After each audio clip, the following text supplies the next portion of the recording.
कर्माणि मनसा संन्यस्यन्ते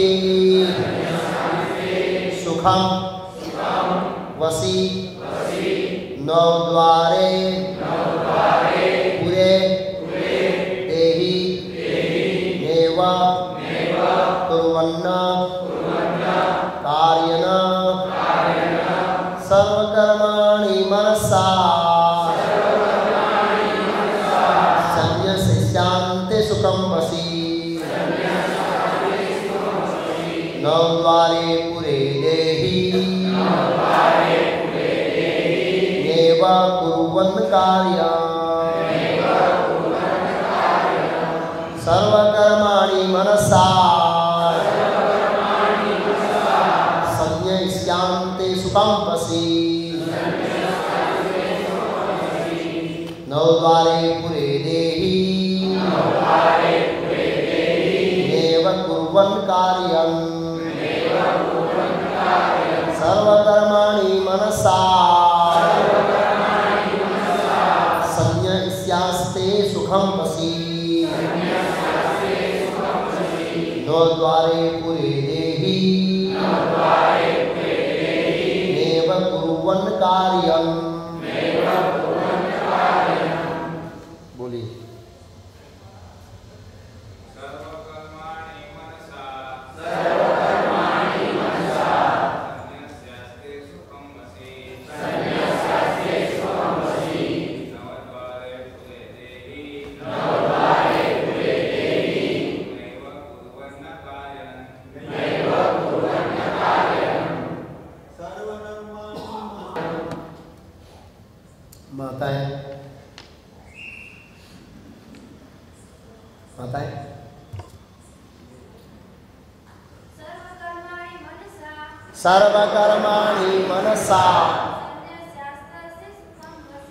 संन्यस्यन्ते सुखं वसी नवद्वारे पुरे देहि नेव कुर्वन् कार्यं। शब्दार्थ, अनुवाद और तात्पर्य शिलाभे चरणारविंद भक्ति वेदांत स्वामी प्रभुपाद इस्कॉन संस्थापक आचार्य द्वारा सर्व समस्त कर्माणि कर्मों को मनसा मन से संन्यस्य त्याग कर आस्ते रहता है सुखम सुख में वसी सैनी नवद्वारे नौ द्वार से बने हुए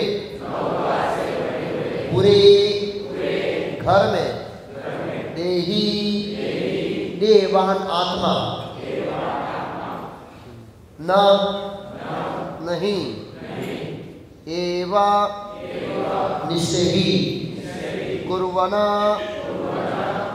करता हुआ न नहीं कार्यं कार्य करता।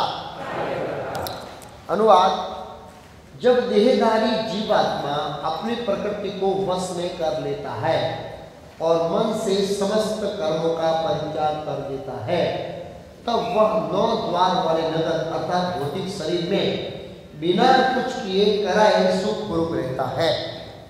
तात्पर्य, देहधारी जीवात्मा नौ द्वार वाले नगर में वास करता है।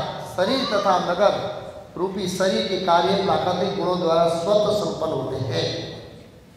शरीर की परिस्थितियों के अनुसार रहते हुए भी जीव इच्छा अनुसार इन परिस्थितियों से भी परे हो सकता है। अपनी प्राप्त प्रकृति को विस्मृत करने के कारण वह अपने को शरीर समझ लेता है, इसलिए कष्ट पाता है। कृष्ण भक्ति के द्वारा वह अपनी स्वभाव की स्थिति को पुनः प्राप्त कर सकता है और इस देह बंधन से मुक्त हो सकता है। अतः जो ही कोई कृष्ण भावना अर्थात कृष्ण भक्ति को प्राप्त होता है कि तुरंत ही वह शारीरिक कार्यों से सर्वथा विलग हो जाता है। ऐसी संयमित जीवन में जिसमें उसकी कार्य प्रणाली में परिवर्तन आ जाता है, वह 9 द्वार वाले नगर में सुखपूर्वक निवास करता है। ये 9 द्वार इस प्रकार है। 9 द्वारे पूरे देही हंसो ले लिए लालियत बही वसी सर्वस्य लोकस्य स्थावरस्य सरस्य सह। ये श्लोक है। जीव के शरीर के भीतर वास करने वाले भगवान ब्रह्मांड के समस्त जीवों के नियंता है। ये शरीर 9 द्वार, 2 आंखें, 2 नथुने, 2 कान, 1 मुंह, गुदा और उपस्थ से युक्त है। बद्ध अवस्था में जीव अपने आप को शरीर मानता है, किंतु जब अपनी पहचान अपने अंतर के भगवान से करता है तो शरीर में रहते हुए भी भगवान की भांति मुक्त हो जाता है। ये श्वेताश्वर उपनिषद का श्लोक है। अतः कृष्ण भावना भावित व्यक्ति कि बाह्य तथा आंतरिक दोनों कर्मों से वह मुक्त रहता है। ओम अज्ञानतिमिरान्धस्य ज्ञानांजन शलाकया चक्षुरुन्मीलितं येन तस्मै श्री गुरुवे नमः। नमो विष्णुपादाय कृष्णपृष्ठाय भूतले श्रीमते भक्तिवेदांत स्वामी निधि नामिने नमस्ते सारस्वती देवे गौरवाणी प्रचारणे निर्विशेष शून्यवादी पाश्चात्य देशतानिरे। श्री कृष्ण चैतन्य प्रभु नित्यानंद श्री अद्वैत गदाधर शिवासादि गौर भक्तविंद। हरे कृष्ण कृष्ण कृष्ण हरे हरे, हरे राम राम राम हरे हरे। हरे कृष्णा। तो आज का जो विषय है, मेरे ख्याल से मैसेज अलग किया लेकिन विषय यही कहना चाहता है। वो विषय है 3 कर्ता। कर्म के कितने कर्ता है? 3। भगवान यहाँ पर ये जो 5वां अध्याय है जिसका शीर्षक अतः विषय है कर्म योग, लेकिन आगे लाइन लिखा कृष्ण भावना युक्त कर्म। 3रे अध्याय में भगवान ने मात्र कर्म का वर्णन किया और इस 5वें अध्याय में भगवान कृष्ण भावना अथवा कृष्ण की चेतना से युक्त होकर कैसे कर्म करना है जिससे हमको कर्म का बंधन लगे नहीं। क्योंकि संसार में जितने भी लोग कष्ट भुगत रहे हैं, हम सब लोग अंततः ये सब कर्म का खेल है। जितना भी हमारे जीवन में सुख दुख आता है वो हमारे कर्मों के कारण है और कोई कारण नहीं है। कई जगह पर, कई शास्त्रों में, कई आचार्यों ने इसका उल्लेख किया है। इसलिए भगवान बड़े विस्तार से और अलग अलग दृष्टिकोण से हमको समझा रहे हैं, अर्जुन को माध्यम बनाकर, कि हमारे कर्मों को किस तरह किया जाए जिससे वो कर्म अगले जन्म या अनंत काल के जन्मों के लिए बंधन का कारण न बने। जीव अनादि काल से इस कर्मों की श्रृंखला में फंस जाता है और फिर एक कर्म ऐसा होता है, फिर दूसरा कर्म ऐसा होता है जिसके कारण हमको कई जन्म लेने पड़ सकते हैं। इसका उदाहरण है धृतराष्ट्र महाराज। धृतराष्ट्र महाराज को कर्म का फल चुकाने के लिए 50 जन्म लेने पड़े, नहीं 100 जन्म, 50 तो याद से। 50 जन्म पहले धृतराष्ट्र महाराज राजा थे और उन्होंने एक तोते और तोती के बच्चों को, निर्दोष को मारा था। क्योंकि शिकार हो नहीं पाया तो तोते के बच्चों के इसे धनुष से मार दिया। तोता और तोती ऊपर से देख रहे थे और उन्होंने हृदय से श्राप दिया कि जिस तरह हम अपनी आंखों से मरते हुए देख रहे हैं उसी तरह आप एक दिन अपने पुत्रों को मरते हुए देखेंगे। तो 100 तोते थे तो 100 पुत्र हुए। तो प्रश्न हो सकता है धृतराष्ट्र महाराज को उसी जन्म में या उसके अगले जन्म में दंड क्यों नहीं मिला? क्योंकि सबसे पहले धृतराष्ट्र महाराज को 100 पुत्र उत्पन्न करने का पुण्य ही नहीं था। एक एक जन्म में पुण्य अर्जित हुआ और फिर भगवान ने होलसेल में मारा उसने, और भगवान ने हम होलसेल में मराया। ऐसा नहीं एक जन्म में एक पुत्र हुआ और मर गया, दूसरे जन्म दूसरा पुत्र हुआ मर गया, नहीं, उन्होंने एक साथ में मारा और भगवान ने रिएक्शन एक साथ में दिया। लेकिन वो 100 जन्म लेने पड़े पुत्र उत्पन्न करने के पुण्य को अर्जित करने के लिए। तो कई बार ये कर्म की श्रृंखला ऐसी होती है, एक कर्म के कारण दूसरा कर्म बीच में आ जाता है या तीसरा कर्म के कारण रुक जाता है, तो एक जन्म नहीं 100 जन्म, करोड़ों जन्म लेने पड़ सकते हैं बोधि जन्म। यस, करोड़ों जन्म। एक छोटी सी गलती के कारण आपका कर्म का फल रुक जाता है, उसका फल भगवान नहीं देते हैं। वो कारण उपस्थित हो जाता है, इसके कारण खींचते जाते हैं, खींचते जाते हैं, खींचते जाते हैं, खींचते जाते हैं। इसके कारण हमको कट भुगतना पड़ता है छोटी चीज़ के लिए।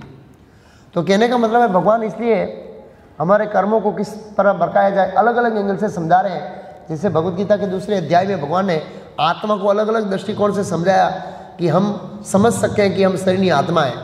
इस तरह भगवान यहाँ पर कर्म को अलग अलग दृष्टिकोण से समझा रहे हैं। खास करके जो आज का विषय है श्लोक संख्या 13, 14, 15 और 16, 4 श्लोक में हम ये समझेंगे कर्म के 3 कर्ता। जो कर्म होता है उसमें 3 कर्ता इंक्लूड है।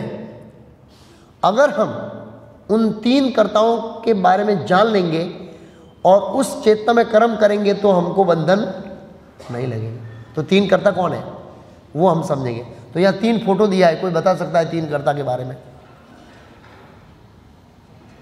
3 कर्ता कौन है? फोटो देख के बताइए।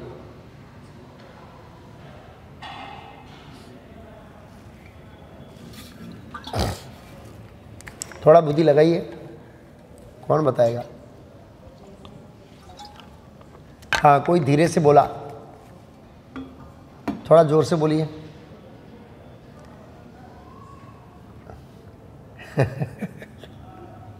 कॉपी पेस्ट करना है, मैंने सब कुछ लिख दिया है।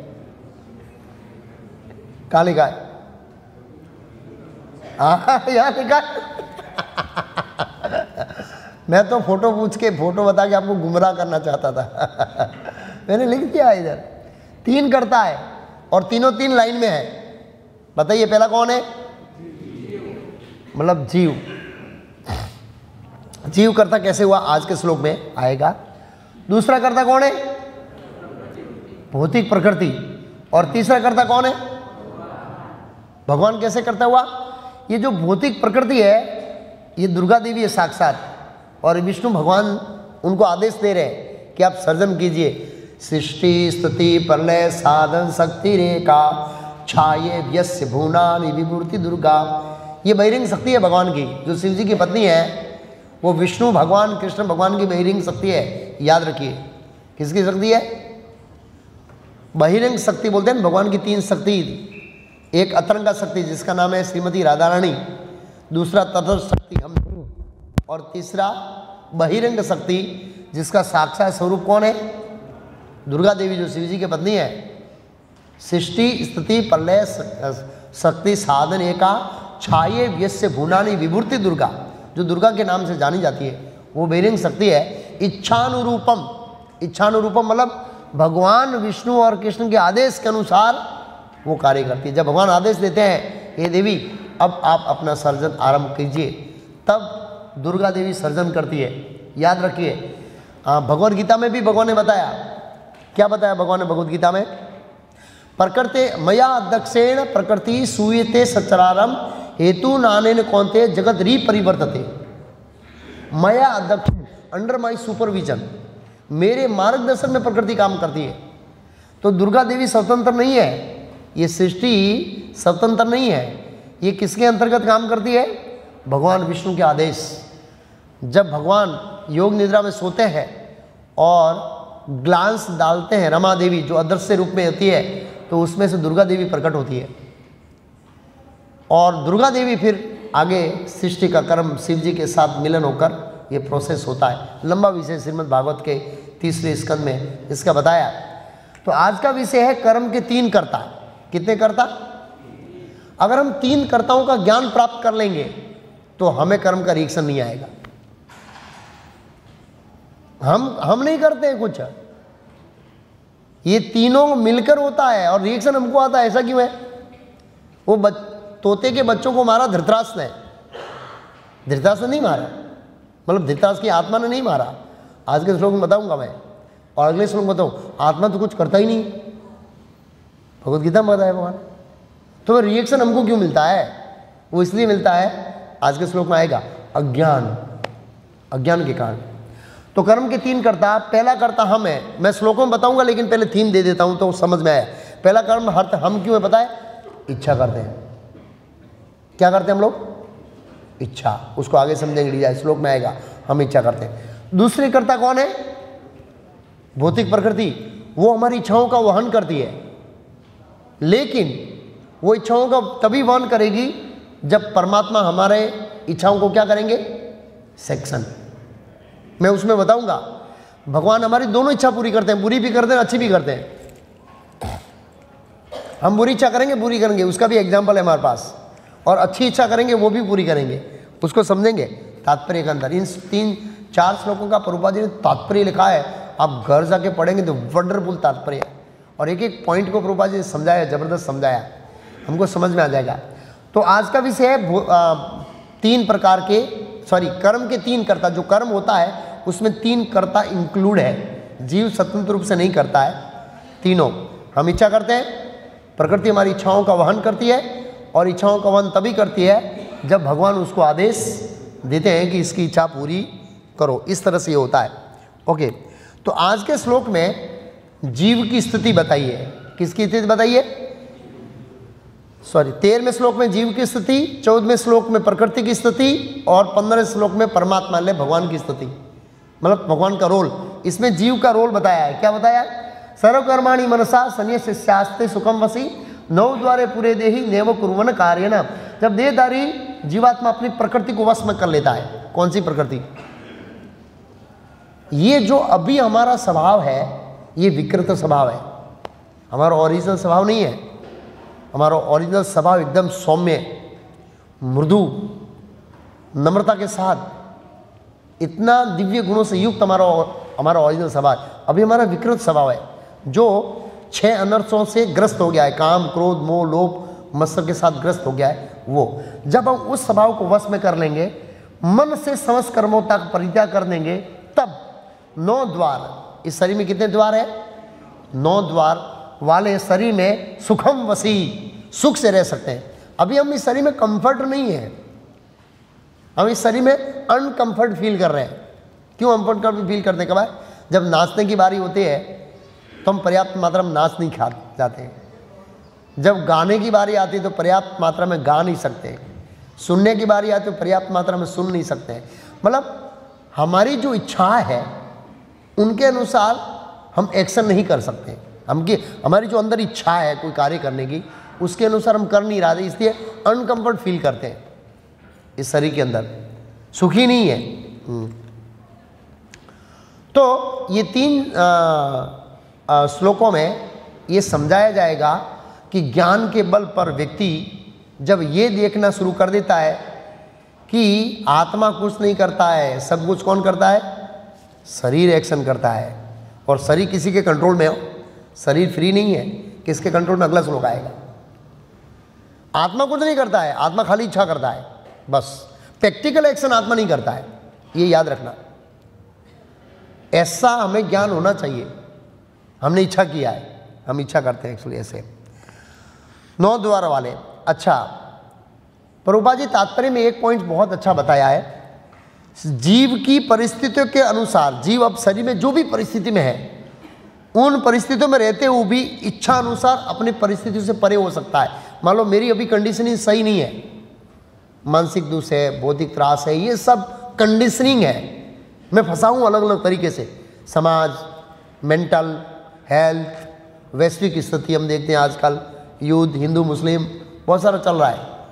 तो ये सब हमारे माइंड को डिस्टर्ब करने वाले ऑब्जेक्ट हैं। तो शरीर की परिस्थितियों के अनुसार रहते हुए भी, हम शरीर में कोई भी परिस्थितियों में रहते हैं, फिर भी जीव अपनी इच्छाओं के अनुसार उस परिस्थिति से क्या हो सकता है?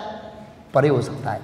ये भगवान ने चॉइस दिया जीव को। जीव को उस परिस्थिति में रहना है, नहीं रहना है, जीव के हाथ में।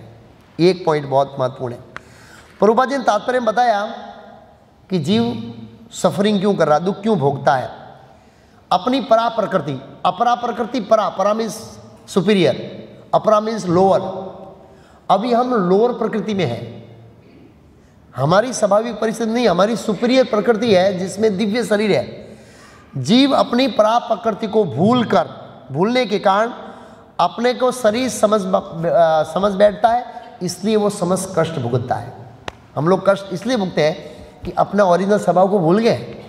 अपना ओरिजिनल आत्मा के स्वरूप में वो स्वभाव नहीं है, हम अपने आप को शरीर समझे बैठे हैं, इसलिए हम अपनी प्रकृति को भूले हुए हैं, इसलिए कष्ट भुगत रहे हैं। जब कोई व्यक्ति अपनी प्रकृति में स्थित हो जाता है तो फिर वो क्या लिखा, सुखम वसी, वो सुख से इस शरीर के अंदर क्या कर सकता है, रह सकता है। क्या सॉल्यूशन है इसका? प्रभुपाद जी तात्पर्य मैंने पढ़ा, बताया, कृष्ण भावना, कृष्ण भक्ति है, उससे वो अपनी वास्तविक स्थिति में क्या कर सकता है, वापस आ सकता है। एक ही सॉल्यूशन है और कोई सॉल्यूशन नहीं है। हम अपनी जो स्वाभाविक प्रवृत्ति है या स्वाभाविक स्थिति है या हमारी स्वाभाविक चेतना है आत्मा की, उसमें वापस आने का एक ही मार्ग बताया शास्त्रों में, कृष्ण भक्ति। और इस देह के बंधन से मुक्त हो सकते हैं। इसलिए जो कोई कृष्ण भक्ति को प्राप्त होता है तुरंत वो शारीरिक कार्यों से अलग हो जाता है। जब व्यक्ति शारीरिक कार्यों से अलग हो जाता है तो वो संयमित जीवन जीता है और जिससे उसकी कार्य प्रणाली में परिवर्तन आ जाता है। कार्य प्रणाली में तो 9 द्वारे वाले शरीर के अंदर क्या रहता है, सुख से रहता है। और ये प्रभुपाद जी ने श्लोक कोट किया, एक दूसरा श्वेताश्वर उपनिषद में सेम श्लोक है, सेम श्लोक, ऑलमोस्ट सेम उपनिषदों के अंदर। ये भगवत गीता है, ये उपनिषदों का क्या है, सार है। इसलिए प्रभुपाद जी तात्पर्य आप पढ़ेंगे ना, उपनिषदों के बहुत सारे श्लोक कोट किए। क्यों किए? क्योंकि उसका रिलेशन वहां से, भगवान तो सार दे रहे हैं, ऑलरेडी भगवान ने उपनिषद में दे दिया, लेकिन अपने मुख से समझा रहे हैं स्वयं। 9 द्वारे पूरे देहो हंसा लोलित बही, वसी सर्वस्य लोकस्य स्थावर सर्वस्य। थोड़े सब चेंज है, लेकिन उसका मीनिंग चेंज है। बद्ध अवस्था में जीव अपने आप को शरीर मानता है, किंतु जब अपनी पहचान अपने अंतर भगवान के संबंध में करता है तो शरीर में रहते हुए भी मुक्त हो सकता है। ऐसा नहीं है कि हम शरीर में रहते हुए मुक्त नहीं हो सकते हैं। ऐसे इस दुनिया में बहुत सारे लोग हैं और इतिहास में थे जो इस शरीर में रहते हुए भी मुक्त आत्मा थे। पांडव, पितामह भीष्म, ध्रुव महाराज, प्रहलाद महाराज, वो लोग बाह्य शरीरों की परिस्थिति से विचलित नहीं हुए थे, पर प्रहलाद महाराज को इतना कष्ट दिया, कभी विचलित नहीं हुए। हमको कोई थोड़ा मेंटल टॉर्चर करेगा तो हम डिप्रेशन में आ जाते हैं पर प्रहलाद महाराज अपनी धुन में थे, बस कोई असर नहीं हो रही थी हिरण्यकशिपु के परेशानी की उनको। और पितामह भीष्म देखते हैं शरीर में बाण थे, लेकिन वो शारीरिक प्रकृति से परे थे, मुक्त आत्मा बोलते हैं, मुक्त थे, तो मुक्त हो जाता है। अतः कृष्ण भावना भावित जो व्यक्ति है, बाह्य और आंतरिक दोनों से कर्म से मुक्त रहते हैं। जब हम अपने कर्मों से अनासक्त हो जाते हैं ना, तो धीरे धीरे शरीर से भी क्या होने लगते हैं, अनासक्त होने लगते हैं। और जब शरीर के अंदर कुछ गड़बड़ी होती है तो फिर हम उससे क्या होते हैं, विचलित नहीं होते। तो यहाँ पर इस श्लोक में जीवात्मा की स्थिति बताई है। जीवात्मा की स्थिति ये बताई है कि वो मात्र क्या करता है, इच्छा करता है, इच्छा। अब दूसरे में प्रकृति की स्थिति बता रहे हैं, दूसरे कर्ता बता रहे हैं। क्या कह रहे हैं, न कर्तत्वम न कर्माणि लोकस्य सर्जति प्रभु, न कर्म फल संयोग स्वभावस्तु प्रवर्ते। शरीर रूपी नगर का स्वामी देहधारी जीवात्मा, ये शरीर की तुलना किसे की गई है, नगर से की गई है। शरीर रूपी नगर का स्वामी देहधारी जीवात्मा न तो कर्म का सर्जन करता है, हम कर्म का सर्जन नहीं करते कर्म का, न लोगों को कर्म करने के लिए प्रेरित करता है, वो आत्मा प्रेरित नहीं करता है, और न ही कर्म का सर्जन आत्मा करता है, न ही कर्म फल की रचना करता है, आत्मा कर्म फल की रचना नहीं करता है। यह सब तो प्रकृति के स्वभावस्तु प्रवर्ते, प्रकृति के गुणों के द्वारा किया जाता है। तो मैंने बताया ना, आत्मा इच्छा करता है, मुझे भोग करना है, प्रकृति हमको शरीर देती है, और शरीर पूरा किसके कंट्रोल में, हमारा शरीर किसके कंट्रोल में। कैसे आप कहेंगे हमारा शरीर पर के कंट्रोल में, आप कैसे साबित करेंगे लॉजिकली। मैं सोना नहीं चाहता, मुझे नींद आती है जबरदस्ती, क्यों, तमोगुण के कंट्रोल में हूं मैं, और मेरे साथ कुछ व्यवहार होता है तो मैं रिएक्शन करूंगा, इधर सतुगुण में करूंगा, इधर रजोगुण में करूंगा, इधर तमोगुण में करूंगा, क्योंकि मेरा शरीर कंट्रोल में है प्रकृति के। कोई थप्पड़ मारेगा तो मैं सामने झगड़ा करूंगा, एक पॉइंट है, हम ऐसे करेंगे, रिएक्शन करेंगे। हमारे साथ कुछ व्यवहार होगा समाज में तो हम जिस गुण में होंगे उस गुण में प्रतिक्रिया करेंगे, क्योंकि हमारा शरीर कंट्रोल में है। शरीर पूरा प्रकृति के कंट्रोल में है, और जितने भी कर्म कर रहा है वो शरीर कर रहा है, परमात्मा सेक्शन कर रहे हैं। तो भगवान के हमारे साथ अन्याय क्यों किया, रिएक्शन हमको क्यों दे रहे हैं, एक ही कारण, क्या समझे, क्या कारण है, मैंने समझाया पिछले श्लोक में, अभी समझाऊंगा आगे। एक ही कारण है, इच्छा। इसलिए हमारी इच्छाओं को शुद्ध करना पड़ेगा। आएगा इच्छा का टॉपिक, उसमें मैं 2 एग्जाम्पल समझाऊंगा। ये इच्छा कितनी डेंजर है और कितनी अच्छी है, दोनों है, लाभ भी है और हानि भी है इच्छाओं के अंदर। अच्छी इच्छा करने के बहुत लाभ है, बुरी इच्छा करने का बहुत नुकसान है। स्पष्ट कहा है, ना कर्तव्यम कर्माणि लोकस्य सर्जति प्रभु। हाँ, भगवान को प्रभु कहा है यहाँ पर। न कर्म फलम संयोग, सॉरी आत्मा को प्रभु, न कर्म फल संयोग स्वभावस्तु प्रवर्ते, प्रकृति के गुणों द्वारा ही किया जाता है। प्रभुपाद जी ने इसका तात्पर्य बहुत वर्णनपूर्ण लिखा है, इसके एक एक पॉइंट को समझेंगे। याद रखना चाहिए, जीव एक भगवान की शक्ति है। कैसी शक्ति है? पराशक्ति है। कैसी शक्ति है? 7वें अध्याय के भगवद गीता के एक श्लोक में बताया भगवान ने 2 प्रकार की भगवान की शक्तियां हैं, परा और अपरा। परा मीन्स हायर, अपरा मीन्स लोअर। तो हम अपरा किसके कंपैरिजन में है? भगवान की कंपैरिजन में नहीं है, जड़ वस्तु की कंपैरिजन में। जड़ हम आत्मा चेतन है और जड़ मैटर है।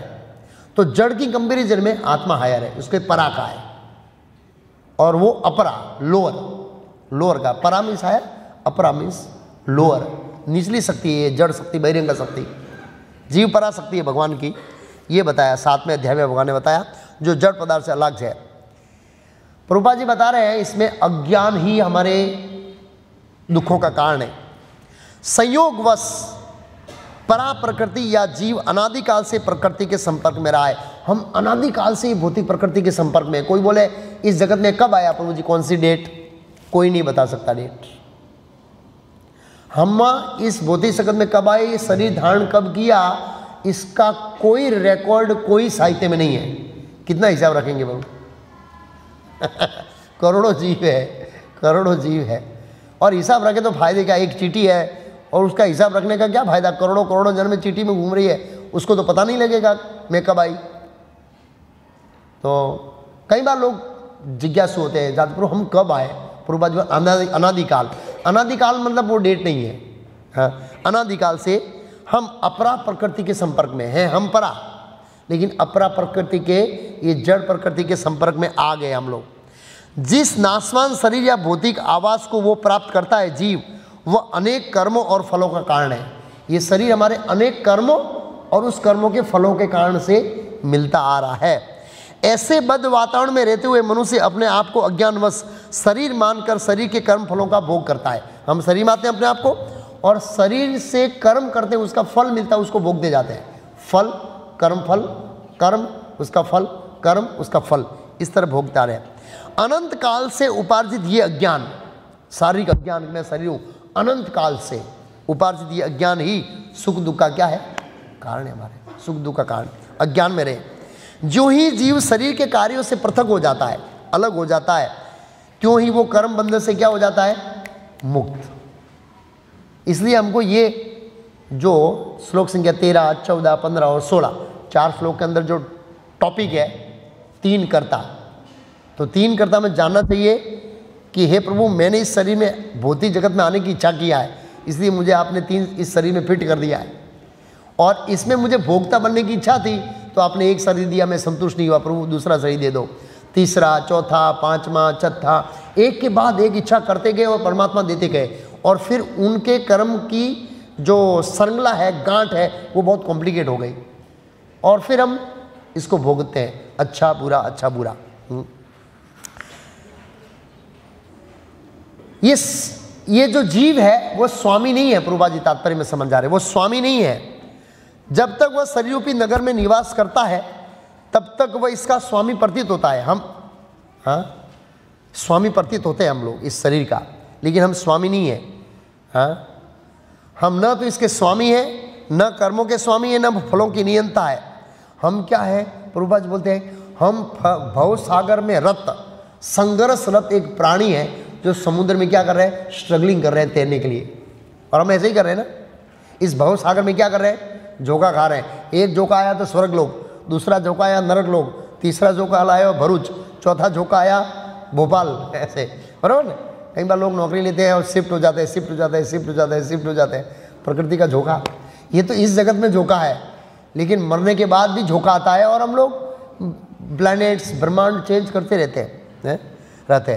सागरों की लहरें उछालती रहती, उसमें उसका वश चलता नहीं है। एक बार व्यक्ति सागर में डूब जाता है, फिर उसके ऊपर उसका वश नहीं चलता है। कोई सागर में चला जाए, उसमें उसका कंट्रोल चला जाता है। हमारा इस जगत में हमारा कंट्रोल नहीं है। मैं कब कहाँ जन्म लूँगा, कैसे जन्म लूँगा, किस परिवार में लूँगा, किसी का कंट्रोल है? किसी का ही कंट्रोल नहीं।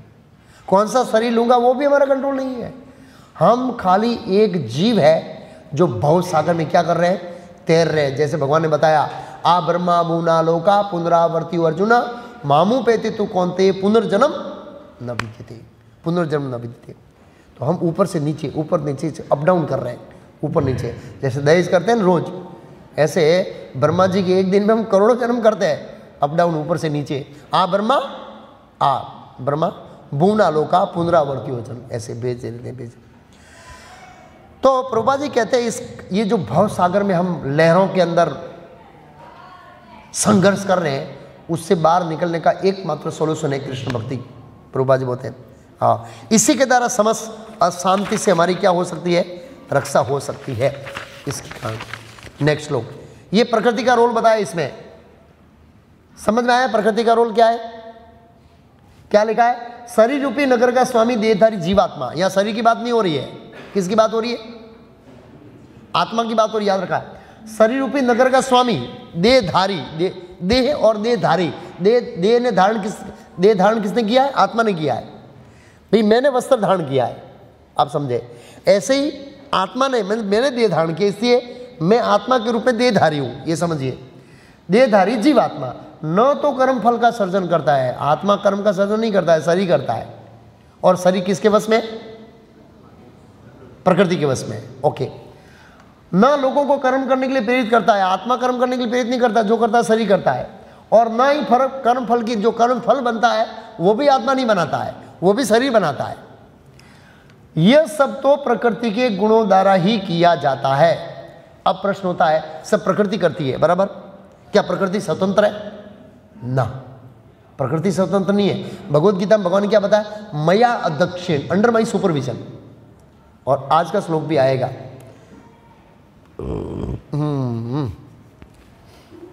ये परमेश्वर का रोल बता रहे हैं। किसका रोल बता रहे हैं?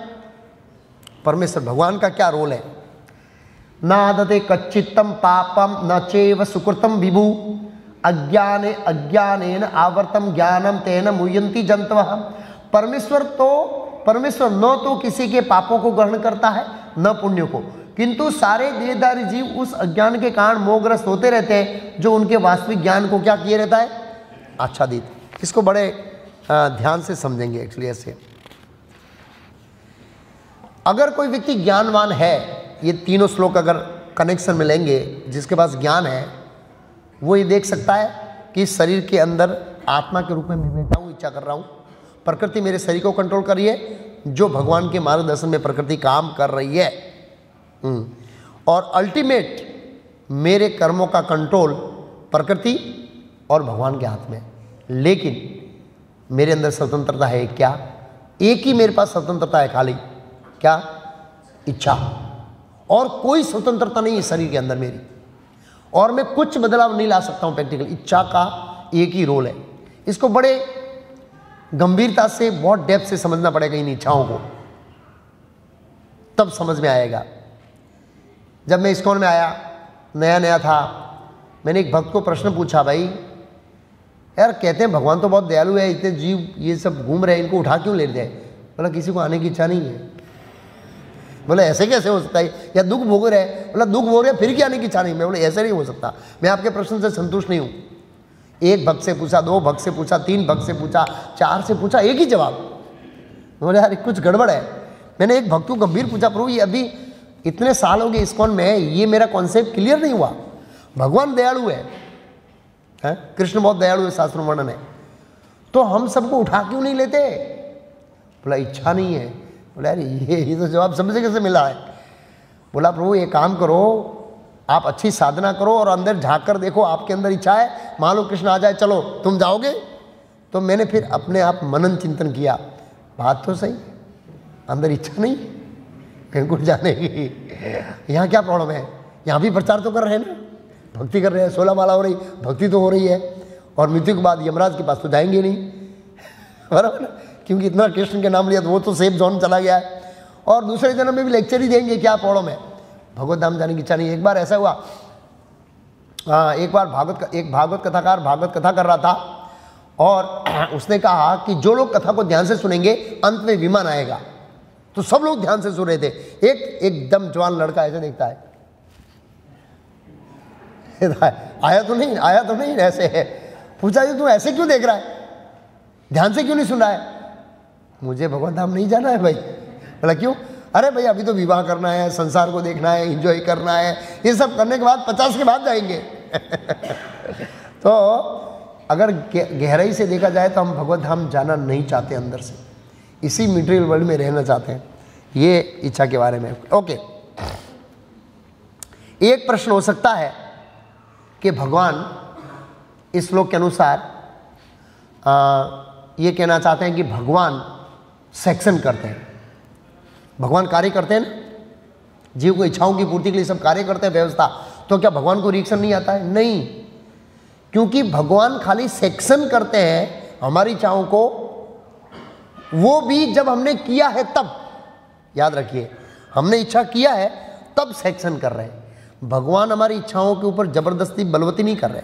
प्रभुपाद जी के तात्पर्य को बहुत महत्वपूर्ण समझेंगे। इस श्लोक में भगवान को क्या कहा है?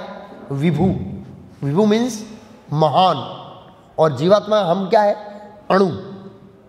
प्रभुपाद जी तात्पर्य में विभु और अणु के बारे में लिखा है। विभु का अर्थ है 6 ऐश्वर्य से युक्त भगवान, सदैव आत्मा तृप्त। ये संसार का सर्जन भगवान ने हमारे लिए किया है। भगवान तो आत्मा तृप्त है 6 ऐश्वर्य होने का, इसलिए उनको विभु कहा है। और पाप पुण्य से भगवान अलिप्त रहते हैं। हमारे जो पाप पुण्य है उससे भगवान कंप्लीट अलिप्त रहते हैं, उसको भगवान से कोई लेना देना है। इसमें कारण परमेश्वर न तो किसी के पापों को ग्रहण करता है न पुण्य को। ऐसा नहीं भगवान हमको पुण्य को ले लेंगे या पाप को ले लेंगे, नहीं, दोनों को ही जीवों को दे देंगे। भाई तू पुण्य तेरा पकड़, तू तेरा पाप पकड़। ये कब परिस्थिति में? जब तक जीव भगवान की शरण में ग्रहण नहीं करता तब तक। जब जीव भगवान की शरण ग्रहण ले करता है, भगवान दोनों ले लेते हैं। ये शर्त कब कर रहे हैं भगवान? जब तक जीव भगवान के शरण में नहीं आता है, नॉर्मल कंडीशन में रहता है, तब की बात हो रही है। भगवान पाप और पुण्य नहीं लेते, हमारे पुण्य भगवान नहीं लेते, आत्मा तृप्त है। और भगवान कभी भी कोई भी जीव के लिए एक विशिष्ट परिस्थिति उत्पन्न नहीं करते हैं। हम बोलते हैं ना ये दुखमयी परिस्थिति भगवान ने उत्पन्न कर दी, वो आज समझेंगे। हम भगवान पर दावा क्यों कर रहे हैं कि भगवान ने मेरे लिए ऐसी परिस्थिति उत्पन्न की, क्यों दावा करते हैं ऐसे? वो आएगा उसमें। प्रभुपाद ने तात्पर्य में लिखा है, लोग हमारे दुखों के जवाबदार भगवान को ठहराते हैं।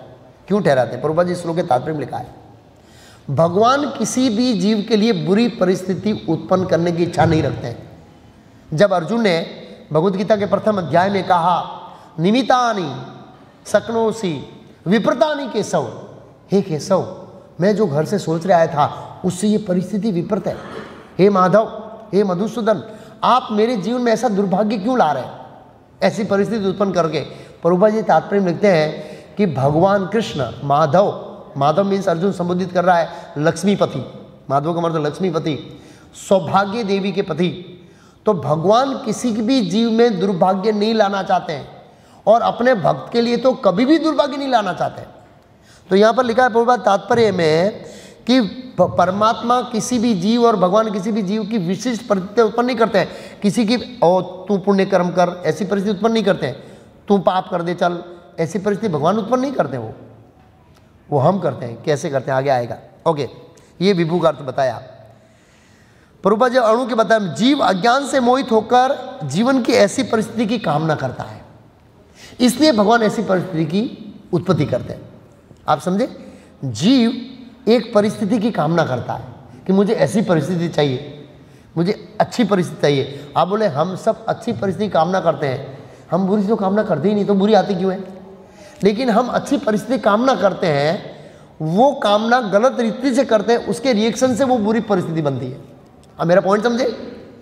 हम मान लो इस मानव देह के अंदर हम अच्छी कामना करते हैं, मेरा सब कुछ अच्छा हो, और वो अच्छी कामना की पूर्ति के लिए हम गलत कार्य करते हैं, वो गलत कार्यों से वो बुरी परिस्थिति सर्जन होती है। वो भगवान नहीं करते, वो हमने अच्छी कामना करने के लिए। अब अच्छी कामना का मतलब है भौतिक सुख भोग। एक अच्छी कामना है भक्ति करना, दूसरी है अच्छी कामना भौतिक सुख भोग। तो भौतिक सुख भोग के लिए अच्छी कामना किया, उससे कहीं ना कहीं हमने पाप कर्म किया, जिसके फलस्वरूप वो पाप के परिणाम से बुरी परिस्थिति जनरेट हुई। ओके, आगे कहते हैं, जीव अज्ञान से मोहित होकर जीवन की ऐसी परिस्थिति कामना करता है जिसके कारण कर्म तथा कर्म फल की श्रृंखला बनती है। श्रृंखला, श्रृंखला मीन्स एक सांकड़ बनती है।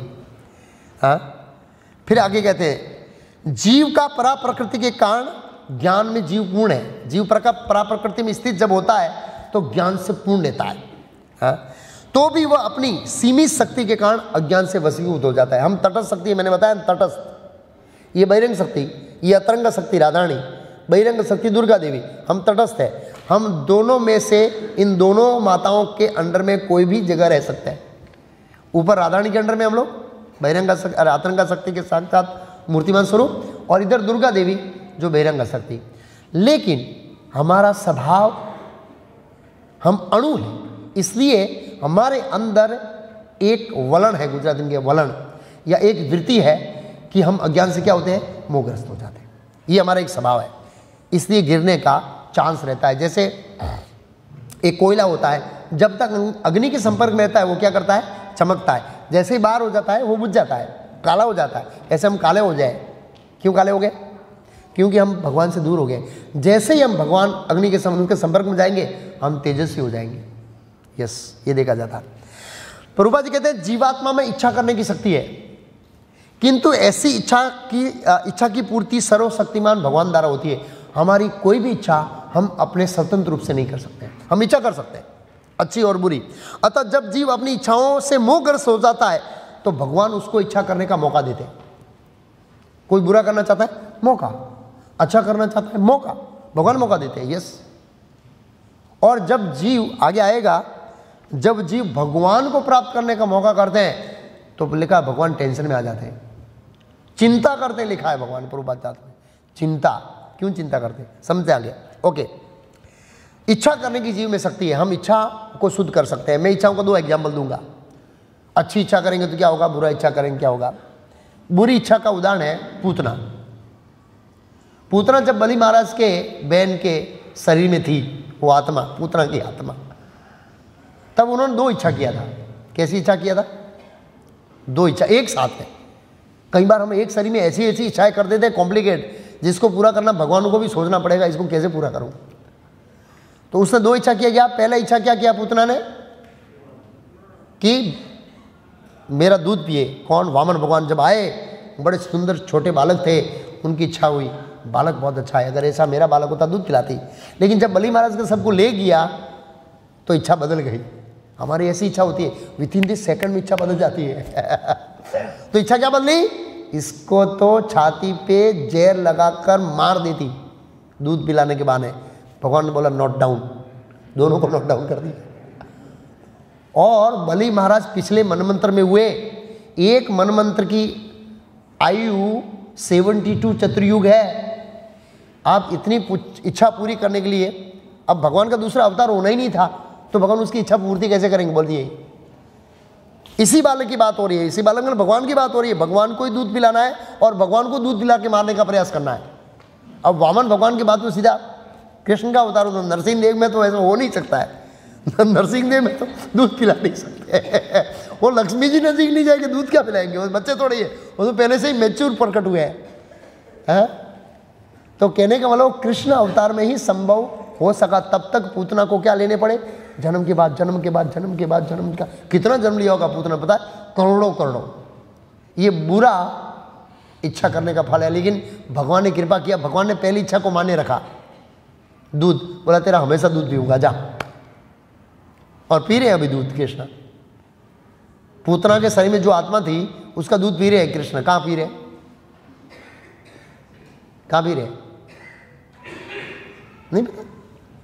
गोलोक में, भागवत में लिखा है, मां का स्थान दे दिया, मां का, जसोदा मां जैसा, दूसरी जसोदा मां, इतने भगवान है। ओके, अब अच्छी इच्छा का बता रहा हूं। अच्छी इच्छा, एक बार उद्धव जी वसु के शरीर में से, डेमीगॉड के शरीर में वसु पिछले जन्म में भगवान श्रीमद् भागवत के 11वें स्कंद में बताते हैं। और भगवान कृष्ण वहाँ पर प्रकट हुए एक यज्ञ में, यज्ञ के प्रसंग में, और कृष्ण को देखकर वसु के शरीर में जो उद्धव जी की आत्मा है, जो हम उद्धव देख सुनते हैं, वो उद्धव जी इच्छा किया इस व्यक्ति का परम सखा बनना है। क्या बना है? परम सखा। और कृष्ण अवतार में वो परम सखा बने। सखा ही नहीं, क्या थे पता है? वो भगवान कृष्ण के सलाहकार मंत्री थे। भगवान को क्या सलाह दे सकता है कोई? भविष्यानि भूतानि माम तो वेदन कच्छना। भगवान भूत, वर्तमान और भविष्य को जानने वाले हैं, उनको सलाह कौन दे? पर भाव, जब भी कोई ऑब्स्टेकल आता है, जब एक साथ में दो काम आते हैं, कॉम्प्लिकेशन आता है, तब भगवान उद्धव जी को देते, उद्धव जी इसमें से पहला काम कौन सा करना है? जैसे एक एग्जाम्पल, दो पत्र साथ में आए, एक माता रुक्मिणी का और एक वो चतुर्भुज में क्या था, पौंड्रक का लेटर था, कृष्ण तू अपने आप को भगवान कहना छोड़ दे, मैं भगवान हूँ। और रुक्मिणी का आया कि प्रभु मेरा हरण के लीजिए, नहीं तो मैं शरीर त्याग दूंगी, शिशुपाल से विवाह नहीं करूँगी ऐसे। तो भगवान ने उद्धव जी को बोला इसमें से पहले किसके पास जाना है? बोला ये वो बदमाश को बाद में लिख लेंगे, भक्तों की रक्षा पहले करना है। तो भगवान ने कहा हाँ ओके, हम रुक्मिणी के हरण में पहले जाएंगे। तो इस तरह से बहुत सारे किस्से हैं। तो दो इच्छा है, अच्छी इच्छा भी है, बुरी इच्छा भी है। कई बार हम एक ही शरीर में अच्छी इच्छा करते हैं, बुरी इच्छा करते हैं, भगवान क्या करेंगे पता है? पहले बुरी पूरा करेंगे, वो बुरी पूरा होगी तब अच्छी आगे पार कर सकते हैं। हमने एक इच्छा किया है कि मुझे भगवत धाम जाना है, एक इच्छा किया है थोड़ा स्वर्ग में भी जाना है, तो भगवान क्या करेंगे? पहले स्वर्ग भेजेंगे और स्वर्ग का सुख भोग कर फ्रस्ट्रेट होकर हम करेंगे नहीं प्रभु अब तो स्वर्ग में भी नहीं जाना है, अब तो खाली आपके धाम जाना है। भगवान बोले ओके चल, तब ले जाएंगे। वो अधूरी इच्छा के साथ स्पिरिचुअल वर्ल्ड में कोई जीव प्रवेश नहीं कर सकता है, ये हमें ध्यान रखना है। ओके, प्रभुपाद जी आगे बताते हैं जीवात्मा में इच्छा करने की शक्ति है। हम अपनी अभी की जो कंडीशनिंग है वो बदलने के लिए इच्छा कर सकते हैं, और इच्छा के बाद प्रयास आता है, और प्रयास के बाद प्रार्थना आता है। इच्छा, प्रार्थना और प्रयास, ये लाइन है। ओके, किंतु ऐसी इच्छा की पूर्ति भगवान द्वारा की जाती है। अतः जब जीव अपनी इच्छाओं से मोहग्रस्त होता था, भगवान इच्छा पूर्ति करने देते हैं। अज्ञानवंश जीव ये कहता है कि उसके भवबंधन के लिए भगवान उत्तरदायित्व है। ये हमारी जो कंडीशनिंग अभी है, हम दुख भुगत रहे हैं, उनके उत्तरदायी कौन है? भगवान। ऐसा जीव क्यों बोलता है? अज्ञानवश। भगवान नहीं है, हमने इच्छा किया है, हम ऐसी स्थिति चाहते थे, भगवान उत्पन्न कर दी। प्रभुपाद जी आगे कहते हैं वेदांत सूत्र का एक श्लोक है, वेस्मन नरण्य न सांख्यतात ही दर्शति। भगवान न तो किसी के प्रति घृणा करते न किसी को चाहते, यद्यपि ऊपर से प्रतीत होता है। भगवान किसी से घृणा नहीं करते, न ही कोई भगवान को ज़्यादा प्यारा है और न ही भगवान का कोई शत्रु है। समोहम सर्वभूतेषु न देश्योसी न च मे प्रिय, भगवत गीता में बताया। मेरे कोई द्वेष का भाजन नहीं है और न ही मुझे कोई अति प्रिय है। ये भजनती तुम माम भक्त्या, लेकिन मेरा जो भजन करता है वो स्वाभाविक, उसको आदान प्रदान करने के लिए उसको मुझे विशेष मानना पड़ता है। कुंती महारानी ने अपनी प्रार्थना में कहा है प्रभु अज्ञानग्रस्त जीवों को ऐसा लगता है कि आप भेदभाव करते हैं, मतलब पांडवों को आप प्रिय है, आपको पांडव प्रिय है, दुर्योधन से आप घृणा करते हैं, दुर्योधन आपसे नहीं। ये उनकी मानसिक मति के कारण ऐसा है, अज्ञान के कारण ऐसा है। लोग कई बार बोलते हैं ना कृष्ण ने कर्ण का फेवर नहीं किया। किधर बोला था? कल सक्सेशन था वो संडे, उसमें किसी ने ये पॉइंट छेड़ा था कि कर्ण तो अच्छा व्यक्ति था, लेकिन कृष्ण ने कर्ण के साथ फेवर नहीं किया, उसको फेवर करना चाहिए। मालूम है सबसे ज़्यादा भगवान ने कर्ण को फेवर किया था, आपको पता है? क्या ऑफर दिया कर्ण को, किसी को पता है? जब भगवान शांतिदूत बन के गए थे, कर्ण को एक ऑफर दिया। क्या ऑफर था? पांडव पक्ष में आ जा, राज मुकुट तेरे सिर पर रखूंगा मैं, युधिष्ठिर तेरा रथ चलाएंगे, अर्जुन और नकुल सदैव तेरा चामड़ डुलाएंगे, मैं तेरे को मार्गदर्शन करके तेरे रथ के पीछे पीछे चलूंगा। ये ऑफर कर्ण ने ठुकरा दिया, जैसे हम ठुकराते हैं। कर्ण ने ठुकरा दिया, नहीं मैं दुर्योधन को नहीं छोड़ सकता। अब इसमें किसका दोष है भाई बताइए, किसका दोष है? भगवान किसी की इच्छाओं को ऐसे नहीं कर सकते हैं और नहीं करते हैं। यस, इच्छाओं को देखो तो वो प्रेम का संबंध है ना भगवान का, इसलिए आगे आएगा इसमें। ओके, भगवान खाली हमारी इच्छाओं की पूर्ति करने वाले और अनुमति देने वाले, बस साक्षी और अनुमति देने वाले। भगवान परमात्मा के रूप में जीव के चिर चंगी रहते हैं। चिर चंगी मतलब चिर काल से हमारे हृदय में रहते हैं। फलतः वे प्रत्येक जीव की इच्छाओं को उसी तरह समझते हैं जिस तरह फूल के नजीक रहने वाला सुगंध समझता है। हम फूल के नजीक जाएंगे तो क्या आएगी? सुगंध आएगी। ऐसे परमात्मा एकदम सबसे जीव के करीब व्यक्ति बैठा है तो परमात्मा, और वो हमारी इच्छाओं को उसी तरह समझ लेते हैं जिस तरह फूल को नजीक रहने वाला व्यक्ति सुगंध को ले लेता है। इच्छा बद्ध जीव के लिए सूक्ष्म बंधन है। इच्छा ही हमारा बंधन का कारण है।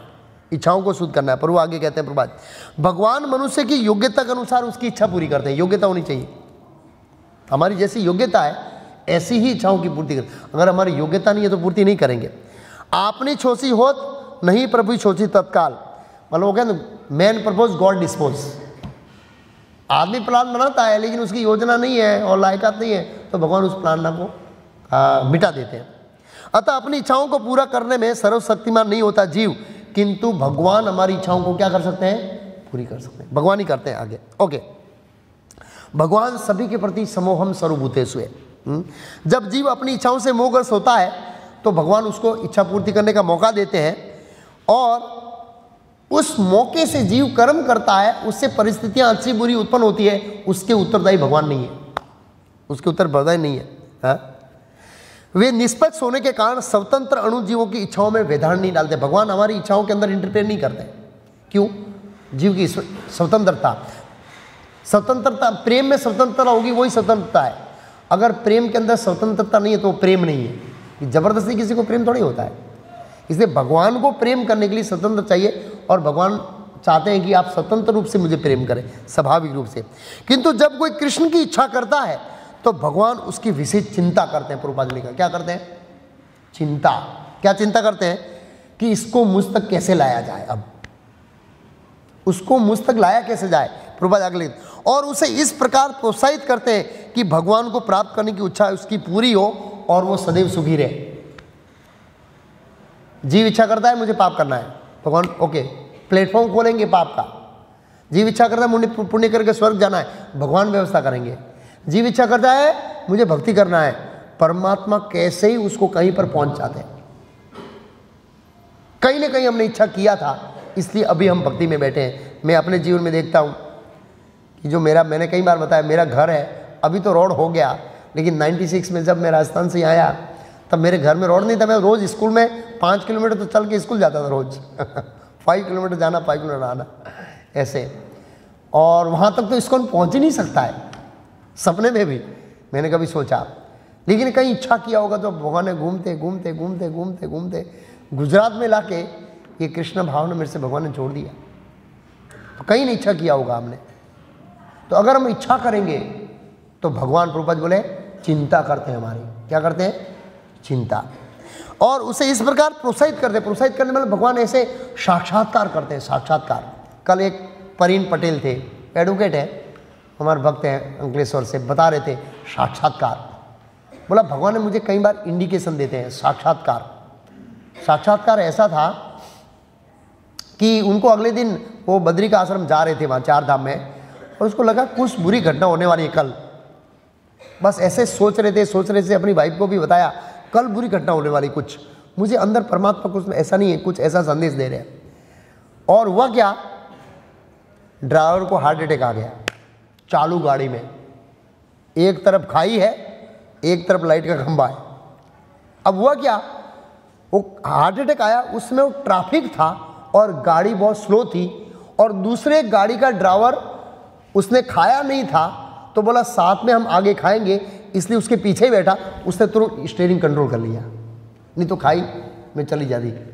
200-300 फुट की खाई वहाँ बद्री का आश्रम में, तो 400-500 फुट की खाई है, और उनको तुरंत क्लिक हो गया परमात्मा। तो कई बार परमात्मा ऐसी घटनाओं के माध्यम से हमको प्रोत्साहित करते हैं। एक बार अभी एक भक्त विद्यानगर में आ रहे हैं, तो बता रहे थे, मैंने पूछा कैसे भक्ति में आए। वो नडियाद के पास एक पाड़स गांव, पाड़स कैसा कुछ गांव में भूल गया नाम, उस गांव से है। अभी तो विद्यानगर लिए रहने के लिए आ गए। तो मैंने उसको पूछा कि कैसे, वो ऐसे मिल रहे थे, तो वो अपने बच्चे को भगवत गीता समझाना चाहते थे। लेकिन वो डिस्कस कर रहे थे, हस्बैंड भाई किसकी भगवत गीता लें, वो समझ में कैसे आएगी, बस ऐसी चर्चा कर रहे हैं। और हमारे भक्त लास्ट ईयर मैराथन उसके घर में एंट्री करते हैं अभी वो भक्त 16 माला कर रहे हैं। ये सत्य घटना है। विद्यानगर रहने के लिए आए हम भक्ति के लिए, उन्होंने अपना गांव छोड़कर विद्यानगर में रहते हैं। ऐसे लास्ट ईयर वो पहुंच गए, बस ये लोग चर्चा ही कर रहे हैं हस्बैंड वाइफ, किसकी गीता सुनाएंगे बच्चे को, ये गीता समझाना है, कैसे समझ में आएगी, गीता कहाँ से लाएंगे, चर्चा कर रहे हैं। तुरंत गीता लेके पहुंचे। ईश्वर स्वरूप उताना रिद्धि से अर्जुन तिष्ठि, परमात्मा बैठे हमारी चिंता करते हैं। भगवान को प्राप्त करने की इच्छा पूरी हो, सदैव सुखी रहे। अतएव वैदिक मंत्र की पुकार है, वैदिक मंत्र है उसकी पुकार है।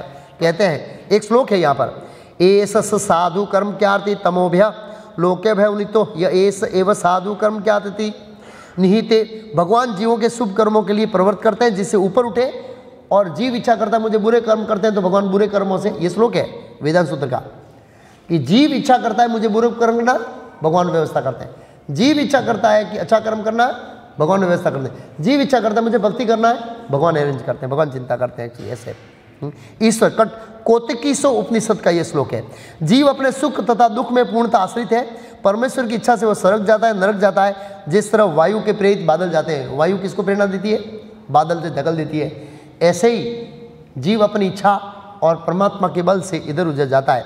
इसलिए देहधारी जीव कृष्ण भावनामृत की उपेक्षा करने से अपनी अनादिकाल से प्रवृत्ति के कारण मोह उत्पन्न करता है। फलस्वरूप सच्चिदानंद स्वरूप होते हुए भी वह भौतिक जगत के अंदर कष्ट भुगतता रहता है, और लघुता के कारण भगवान के प्रति सेवा करने की जो स्वाभाविक इच्छा है उसको त्याग करता रहता है अनादिकाल से। इसलिए वो अविद्या के द्वारा बंदी बना दिया जाता है। ओके, तो इसमें क्या समझ आया? परमेश्वर हमारे कार्यों से अलिप्त रहते हैं। क्या कहना चाहते हैं ये? न तो हमारा सुख पुण्य लेते हैं, न हमारा पाप लेते, मतलब वो हमारे कार्यों में लिप्त नहीं होते हैं, वो अलिप्त रहते हैं। वो हमारे लिए मतलब हम अहंकार वश होकर करता मानते हैं, इसलिए हमारे लिए भगवान नहीं लेते हैं। तो यहाँ पर बताया जीव अज्ञान के कारण मोहग्रस्त होते हैं जो उनके वास्तविक ज्ञान को आच्छादित कर रहता है। हाँ, तो ये बहुत जरूरी है। 3 श्लोकों में ज्ञान, हमें ज्ञान में ही रहना पड़ेगा हमेशा। अज्ञान में रहेंगे, अज्ञान में कर्म करेंगे, बंधन उत्पन्न होगा। ज्ञान में रहेंगे, ज्ञान में कर्म करेंगे, मुक्ति उपना। और ज्ञान कब उत्पन्न हो सकता है, ज्ञान में कब रह सकता है? जब ये श्लोक वाला ज्ञान वाला आया है। क्या कहता है? ज्ञानेदु तद्ज्ञानम येषाम नासित आत्मनः नासितम आत्मनः तेषाम आदित्य ज्ञानम प्रकाशयन्ति तत्परम। किंतु जब कोई उस ज्ञान से प्रबुद्ध होता है जिससे अविद्या का विनाश होता है, तो उसके ज्ञान से सब कुछ उसी तरह प्रकट हो जाता है जैसे दिन में सूर्य से सारी वस्तुएं क्या होती है। इस श्लोक के तात्पर्य में प्रभुपाद जी ने ज्ञान का महिमा गाया है। और भगवद गीता के 4थे अध्याय में भगवान ने कहा न ही ज्ञानेन सदसम पवित्रम विद्यते। इस ज्ञान से उत्कृष्ट कोई वस्तु नहीं है। यहाँ पर 3-4 श्लोक बोलाया। वासुदेव सर्वित समात्मा सुरदुर्लभ। क्या उसके आगे की लाइन? बहु नाम जन्म मनते ज्ञानमान माम पर्वते। ज्ञानमान, ज्ञान मान लो वो ज्ञानी होता है, उसको पता लगता है वासुदेव सर्वमिति सहमात्मा सुदुर्लभ, उसको ज्ञान हो जाता है। तो इसलिए ज्ञान होना बहुत जरूरी है। ये श्लोक किसके ज्ञान की बात कर रहा है पता है? 3 कर्ता के ज्ञान की बात कर रहा है। जो टॉपिक चल रहा है किसके कर्ता की बात कर रहा है? कौन 3 कर्ता? आत्मा, इच्छा, प्रकृति, फैसिलिटी, परमात्मा, सेक्शन। ये तीनों का स्पष्ट ज्ञान हो जाएगा तो क्या लिखा है? किंतु जब कोई उस ज्ञान से प्रबुद्ध होता है, उस ज्ञान से मतलब तीनों के बारे में ज्ञान से, जिससे अविद्या का क्या हो जाएगा और सब कुछ स्पष्ट देखेगा कि मैं तो इस शरीर में बैठा हूं, वो अनुभव करेगा और प्रकृति कंट्रोल कर रही है सब कुछ ऐसे। तो उसके ज्ञान से सब कुछ उसी तरह प्रकाशित हो जाएगा।